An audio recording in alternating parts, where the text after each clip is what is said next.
Vous informer, c'est notre devoir. Congo Cool TV, qualité de commerce. Pour s'abonner massivement na Congo Cool TV. Internautes et fidèles abonnés qui nous suivent en ces moments sur notre chaîne Congo Cool TV. Là, c'est votre humble servante Brenda Kiangani. Entre m'a dit Messi 10 matchs. Ouais, comme je vous ai toujours dit que Babilo Kaboye, beaucoup de nulle part ailleurs. Kaka na Congo Cool TV, nous sommes là na orphelinat, les amis de la foi. Au bisou soit au pasteur de la foi. Tozana orphelinat wana grâce ya don ya Edith Matumona, hein. Edith Matumona vraiment nzambe apambola yo parce que batwa boye bazamingite Edith Matumona ayeko sala don na orphelinat les amis de Jésus-Christ de Nazareth o ezwami wapi na kimbantseke en tout cas tozawa na tolanda ba don Edith amema ki pona ba orphelin en tout cas nzambe apambola ye.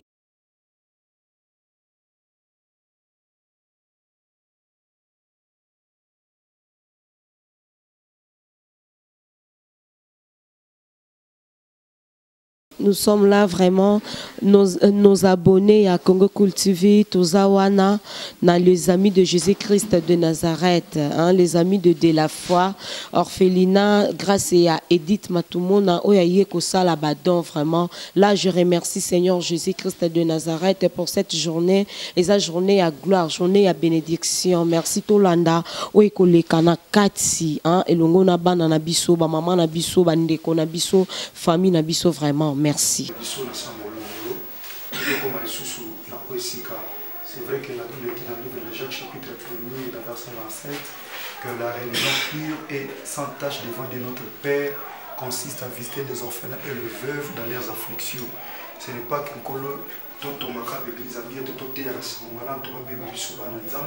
mais la religion pure, Seigneur, dont tous autres pensées, tous autres samayo, et c'est alors que Seigneur doit hériter le rôle ici et le siècle présent au Pambola. Toujours pour ta gloire, dans les noms puissants de notre Seigneur et Sauveur, Jésus-Christ de Nazareth, il est au semblé dans le Pétrobi. Amen. C'est présenté à tous en avant, donc, il y a une fois comment les gens sont en Suisse, comme les mamans Fifi, les autres. En fait, les gens en Suisse sont dans l'orphelin, avec Bandakara, nous avons aussi demandé pour moi sollicitant pour la salle de l'orphelinat. Quand on a trop prudent, je n'ai pas voulu les sous. Les hommes ont aussi et ils sont crédités, ils ont passé. Parce que la crédibilité, une bonne réputation, il faut mettre un bon parfum. Et na bonne les gens va permettre que tout ça ndenge na journée qui sika oyo atili bango na garantie na futi to lobana o le kaza awa maman na sur l'église maman Anna intercesseuse baza abwa qui par vie spirituelle bana maman Nicolas za libande pas intercesseuse ba département na maman nyaza veuve de anima volontairement pour na koko la bana baza toute la journée on a des papas et papa pina pas prospère. On est là à maman Nicolas pour nous soutenir à Banabasi et bon bazar à voilà donc moi Fifi tout autant voulait malam jusqu'à aujourd'hui makambo à loba et on passe à la gapi à ça l'offre n'était pour nous intérêt on a c'est la Bible voilà pour les projet et souci n'a pas rapport à la parole de Dieu voilà donc vous allez préparer dans moi tous en on invité bon on soit temps on va pas corner on qui n'a pas de casquette Prince n'a pas déclassé, Prince Gonsa, nous n'avons pas déclassé, on est sur le temps, et puis on va pourcentage bien. Pourquoi compter s'il vous plaît? Quand on m'a marqué tout, son moment de voilà. Moi, je c'est vraiment responsabilité. Bon, il va vraiment ma casse, c'est ça, le loco est réalisé le pour tous la bana pour na baza pe bana parce que ngapi na na bana na talaki ba surtout au ba côté là qui bana na orphelinat ba biloko ana oui maman na beta oui ba biloko ana nyoso yango pour ça qui na recommandement pesa qui eza recommandement ya nzambe na biloko nyoso na baninga nde basalaka yango vraiment et pour ça qui tout ça la œuvre en tout cas ya le bapme belé exact la semi merci na pasteur de la foi na de l'Union sur la c'est tout. D'accord.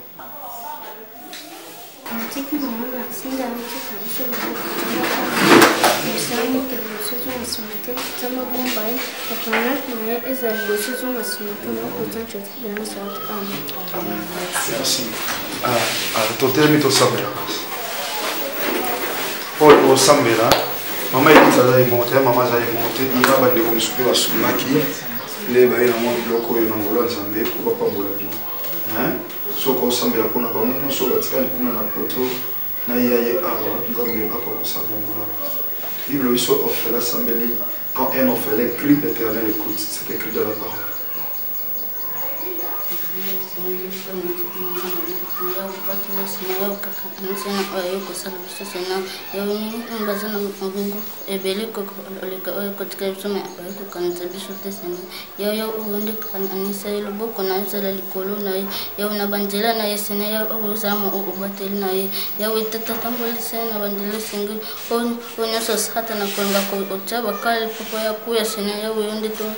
Simba ina na liboku na sina ya wonde ebi baposa mitema na ebi sote ebi baposa mitema mutesena ya wonde ebi baposa mitema makona makosena ya wonde ko kisa baposa na ba faire na misala na sina kindel boso to masimate ya onyo sosata na konga ko hotel makobunde sa sena ya uzala mo bunde na ya wona baponi na sena ya uzala mo batel na ya we kaka anise na wa yo ko titi kala biso de ya wo ko ko so ma fait yo ko ke pambate ya wala ki ko singa offerte be ba ko tina mpana usina ya na ana ko tina mpana sasa uzo msila hizo kidenta mo ko to ko tina mpana sasa uzo msila na tuku mama na sama boko na banzela na kindel boso ba faire na kindel boso sena ya on sasa tena ko bundisa ya on sasa tena ko beta flesh na sala va to la spirita ya na mbunya so ba ko timbo ya popo na ba mo ko ba ko tana famille na ba na botan ba ya on so ba ko cha ba flesh na banjela na Seigneur ya uza mille samedi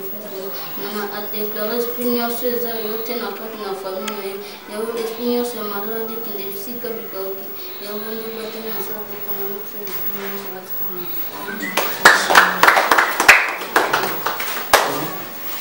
Livre de en fait, il y a un livre pour noter le passage.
Ah oui, j'espère que tout le monde est bien sondenge utile ka vraiment ezalaka sengo koko la kati na Yesu hein et ça linga vraiment un grand plaisir et ça linga bien comment on a bana ndenge ba prier bana mike ba pamboli vraiment na acte oyo edit matumona nzonza asali vraiment et sali bien ba oyo pe bazolanda biso na chaîne na biso Congo Cool TV bato mitema malamu ba belami oyo ba tuti sami vraiment na acte oyo pe mitema la bango et tout sami basunga vraiment bana oyo hein parce que la Bible nous dit que to linga baninga na biso lokola to milinga ka mama o zana bana yoka pasi ya bana oyo yoka pasi ya ba veuve yoka pasi vraiment et sali bien merci vraiment Tolanda papa na biso pasteur de la foi pe azalaki wana vraiment ezali pamboli chaîne na biso e pambola milelo pona koyamba papa bonjour papa.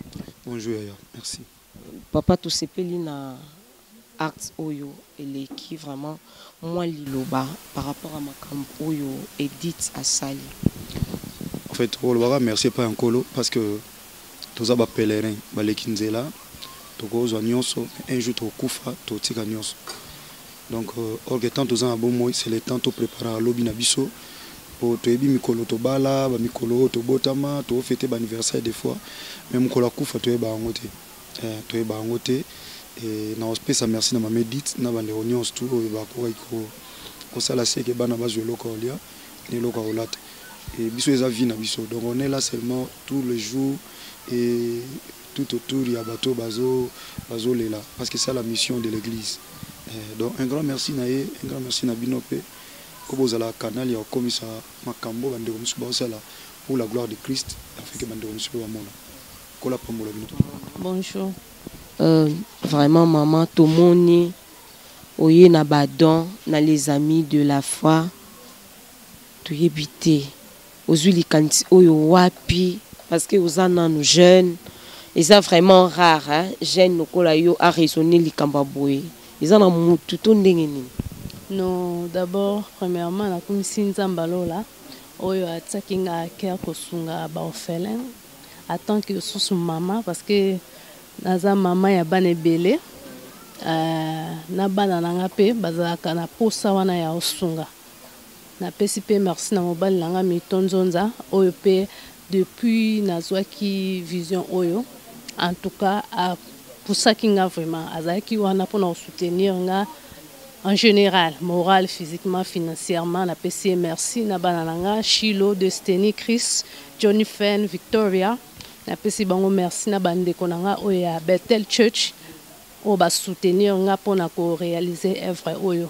Donc ezaka nzambe ko sunga ezeloko eza donga na loba ezaka don on nzamba tsaka na mitema batu pona ko soutenir. Donc ezana ngwelo moko ya gravité ezaka nzambe. Bonjour maman. Bonjour maman nangai. Maman kombo nani? Maman Animbia. Maman Animbia. Maman Animbia tomoni ozovanda na bana na biso. Tokoye ba bovanda kandenge nini bo vivra kandenge nini vraiment. Tu as l'habitude bien en la les amis de la foi, au fait non papa mayata azo kamba. Tu as bien na bana na biso ils a eloko mo e bandelime, ils a sukate o nzamba sali pendant 2 ans tu vas na bana oyo spirituellement. Les amours passent maintenant ma sali biso grâce to ko ba ko sala ko continuer bango. Vraiment tout le monde qui est malamu kamba bana oyo toyebi ba famille na bango te baza même esprit te c'est ça ba même moralité mais ceux qui ba to ça les forts que tout le monde ba bango sinon c'est même esprit même moral intelligent ma communion soyez la malamu na ngolu na nzambe. Maman moi liloba pona acte o salami moi ba don oyo pona acte salami te pesi merci mingi na ba ndeko nyonso ba sali j'ai d'amour oyo ezan kitoko maka j'ai c'est d'amour.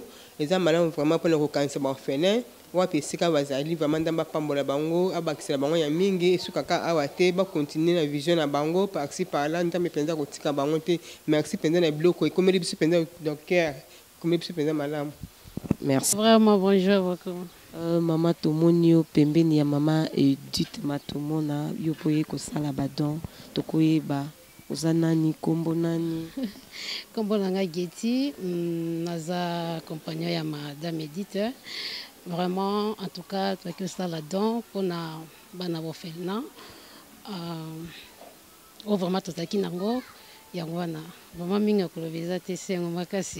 Merci vraiment maman Edith. Je profitais aussi à saluer mon boss, Papi Detienne Fumontsaku, hein, Babi, l'homme du moment, vraiment mon boss. Bah, salutations, place aux alliés, le mari de quelqu'un, et maman Mimi Matondo. Merci. Congo TV, la meilleure chaîne web. Madame Edith Matumona asukaki ka na orphelinate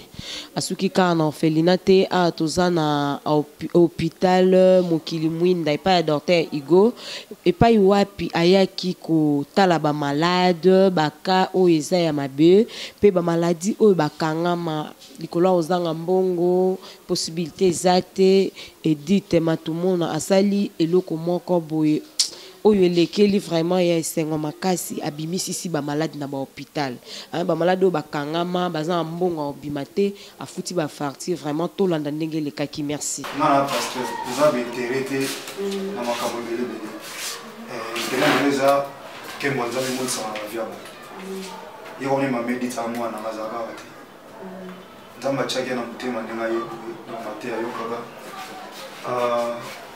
apamola ba fene iti na fene ti bilo nde nous avons des hôpitaux il faut tout kende mais le quoi tout et pas nous avons déjà planifié en beau temps moi na ye abibi na hôpital alors qu'il pose à mawa wana aizana comment on soit boti mais bakanye pe na hôpital bino sko kana bino so imo na kota na ba trombe opération tout et boma abatu makawa je vois que vous avez un mot pour expliquer la caméra. Donc, le mot à facturer, mais nous allons facturer combien? Moi, ça, c'est mon si. Toi, c'est mon si bon. Non, parce que moi, je peux 500 cm, je peux ça m'avoir ça 100 000. Donc, nous sommes les tournés, tu n'es pas foutu le beau. Pas beau. On doit foutre la bino.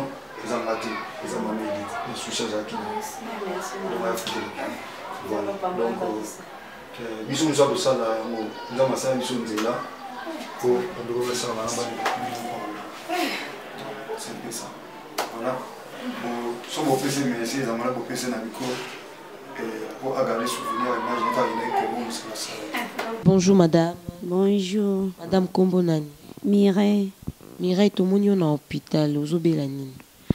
Quand on est à cas grave, nous avons nos zim, ils ont il y a 4 mois, ils vendent un trompe. Tous allons être dans différentes 20 fantés. Et même moi, ma lili, malaria, ma camunion sont si bah tu vas ici bisou qui est dans l'hôpital bah chinois. Maman habite au Kenya bah chinois, t'es au Kenya en église, t'es au Kenya l'église va s'embellir, bah bibo Kenya na mukilimuinda. Tu es na mukilimuinda t'as 10 francs, ils ont qui bisoté. Donc tant toye bakisi na bango makambo nyonso o basalaki ya bango moko makile sila kinga donc ata 10 fois yosomba kisi ezalaki te to bawelele bo moyina nga mama zolelaka pa nzambe nande bakotianga na salle d'op basalinga babimisi ndo makila do epoli na kati da na koma penze bembe tongo kita na salle d'op bayo kotanga tsina mbetu nande na komi boye na monelo no ko loba te mais Oh, Koloba Isaka opesa nzambe merci. Osali combien de temps awa? Nga no ki pata na un mois ndambo. Un mois ndambo. Mama Edith Matumona a futeli mbongo ndengo kangamaki na hôpital. Liloba nino loba pona art o mama Edith Matumona sali. Mama Edith oya sali pona kati na ngai. Donc nzamba bakisela ya bakisele mikola bakisele azala kaka sunga kaka donc azala kana mukilo na moni merci mon sainte mena sengi ebele. Amen. Bonjour madame. Bonjour. Madame Tomonio na hôpital kanu nini? Nazaki na ka ya mabota te na mwana ngaza na 8 ans. Si dans kanga azemite na ibinde balongola azemite na okoma na zemi zeme yokota na ba trompe yokota ba trompe nekenda na hôpital mankana batimbi so échographie na lelaka passe na sena ka makila échographie tindi ba pera meda ba pera ngai na leli pona na mama te na tata te non na biso comme taboko la biso donc noko kote mobile ba yotinda biso ba chinois ba bi esimba te fo to ya ba yo opérer ngai ba penga pe bien ndé pe na zuma kasi bo na senga ka gas na nzani po le na kosi 11e jour donc so na bima lobi so na bima ka lobi ntotindela biso mbongo code pesi so pe ndengeni lelo sus bakende bo code pesa makate tina na kende ko tambola na kenda kuna ketala mwana bia na ya na ngai na yeko ya na oya na yo vanda place na to kuna moni papa de la fonga na kamu na puto mona yeka na TV nde babamba na babandero na yo kota na ngana yeko lala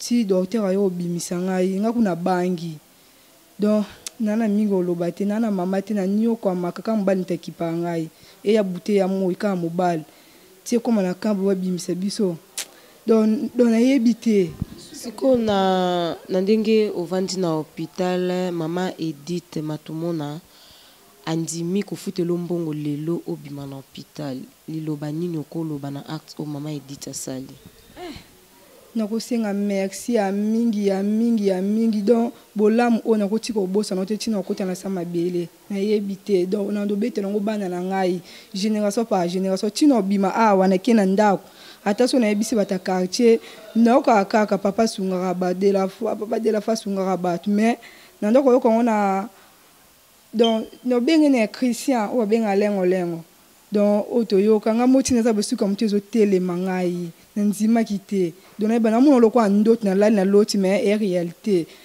abatela mama donc mbula na mbula donc loba nini susu koloba na ndenge papa na biso pasteur de la foi asali arte ya komemela biso mama Edith kati na hôpital nasengi merci ya mingi donc namona te lo na oloba te nomoka lokwa ndoto ezolekela ngai nomona lokwa ndoto nde bato balala baloti merci papa na osaleli biso na grâce oyo donc opesi biso donc nayebi te facture nous bien à combien donc facture na nga nde bango nde nayoka mbali na nga baso basenga so pe 590,000 faut topesa 100,000 mais wana o nga nayebi mais o bango mo baloba nayebi te bafu batuna docteur.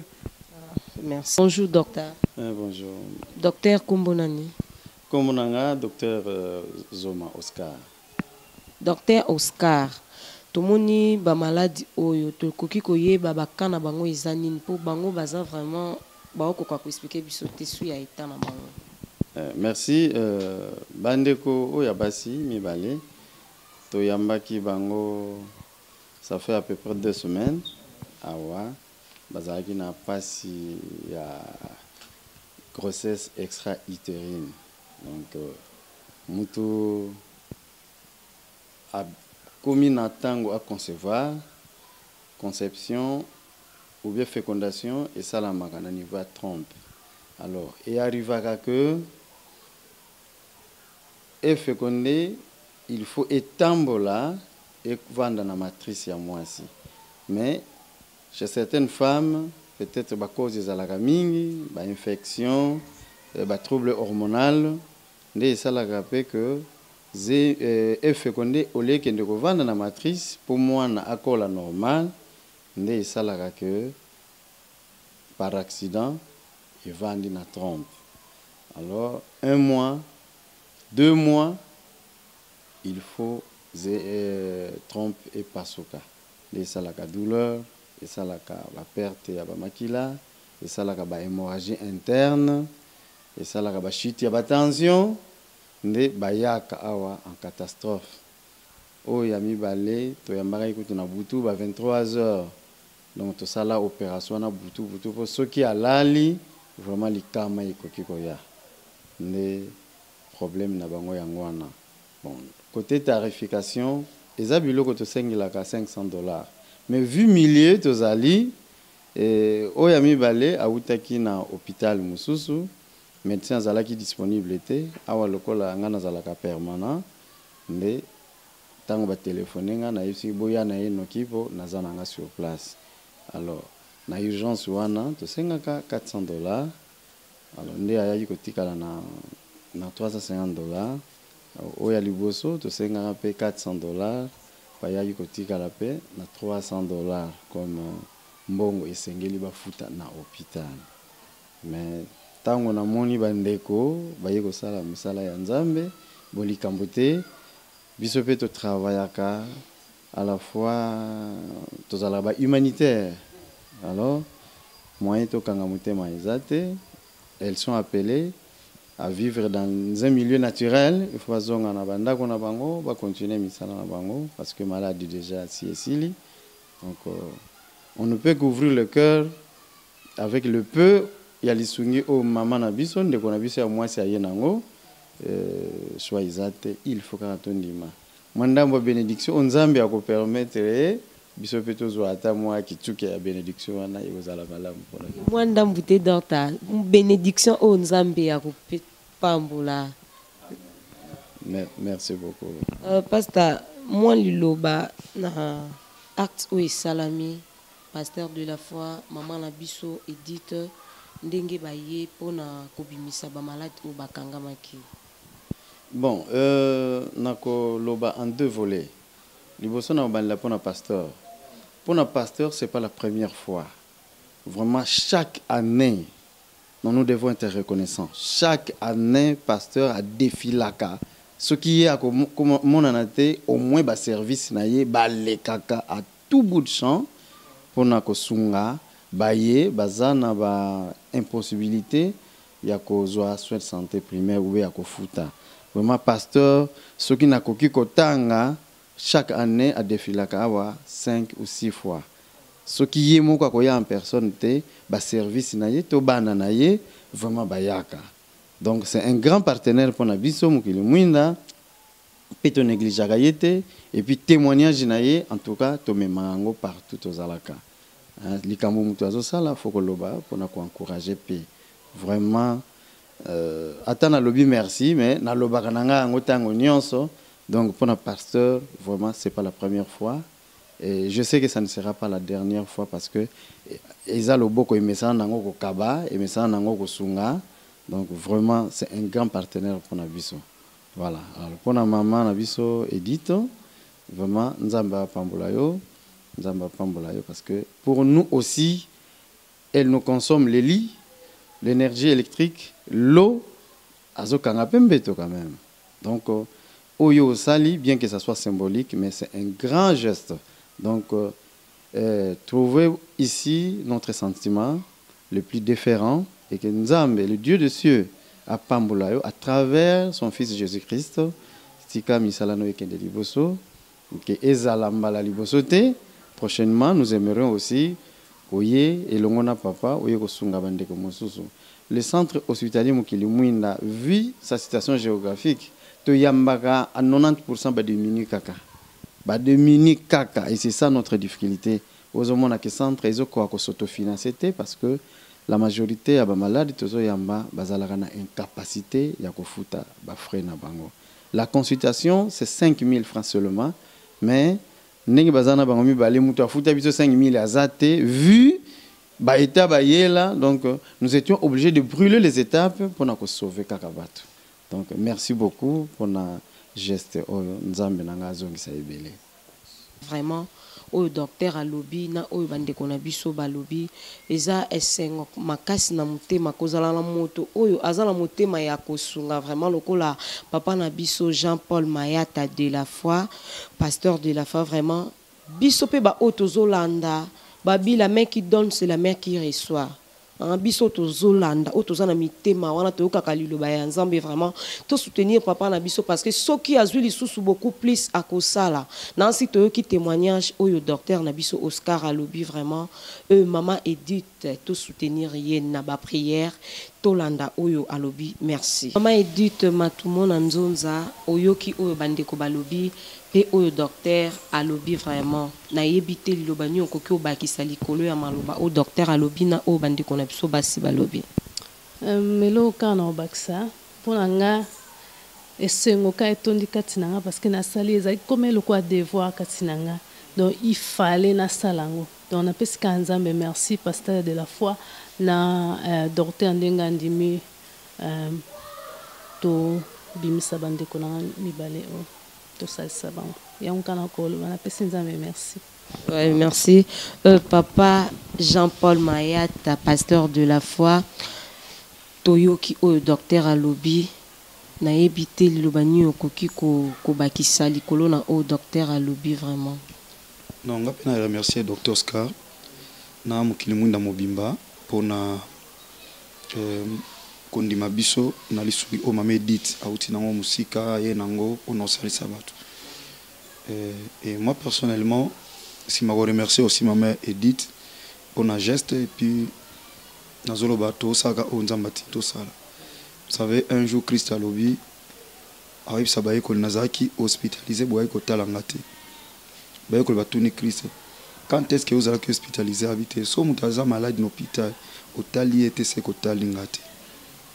Donc ça dit nzamba utiliser ngai lokola canal o bandeko baolela bako ape ko sekande ba msuba o seka bango bakangami na hôpital ba o ba otambula ba futi ba mbona hôpital ba bimba leki ba onelote ba onyoso baza bana nzambe ba onyoso baza batu lokwa biso alors lokwa na vie na monaka que biso nyonso tokokana mutu aleki muninga zate yango na bunda na grâce ya nzambe na balosambo nanga nzamba pesa nga makoki place na komi limité atinda batu baya ba accompagner vision pour que peuple nzambe a se senti que azapina na nzambe.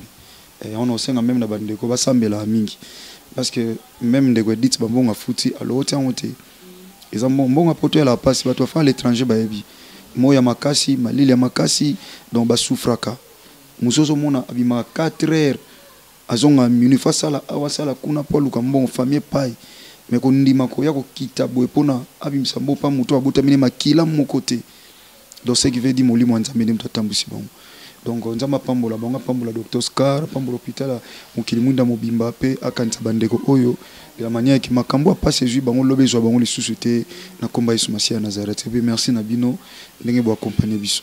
Merci. Amen. Ouais, merci. J'espère que nous sommes arrivés à la fin. Il y a émission Nabiso. Là, je dis merci na abonné nyonso. Il y a Congo Cool TV. Au Bozalaka toujours branché. Il y a Kolanda Biso vraiment. Na pesibino ba merci ebele. O ya ko bakisa izaka ka batwa mite mamalamu. Hein, bosunga babelami soko tuti sami na mutema kokanga mutema te vraiment parce que liboko o epesaka yango nde zwaka tomilinga te kaka biso moko mais tolinga pe baninga ndenge tomilinga ka vraiment. Là je dis encore merci vraiment na batu oyo basutenaki idée oyo ya mama Edith matumona nzonza po kende liboso. Je dis un grand merci na Kelly Lipasa, Sylvie Bukaka, Sylvie Kinkela, mama Titi Mafuta, Richard ya Bigal, Nono Tiobi, hein, bah merci ebele na bosanité vraiment. Le père spirituel de Madame Edith Matumona, pasteur de ma Aliemo, hein, pasteur vraiment Bambo Tebele, place aux Alines Zambalola à Pambolayo. Et là, je salue encore Brinette, Kiwele, Shakira, Violette, Cancuna français, Mireille Feza. Je salue, je dis aussi un grand merci à mon boss, Papi de Tchene Fumuntaku, vraiment, merci. Pona idée à malamu kosala boye Zambé apambola bino. Nous sommes arrivés à la fin, sans oublier ma maman depuis Canada, Marie-Josée Le Cœur de José Mandala, vraiment merci beaucoup, ciao.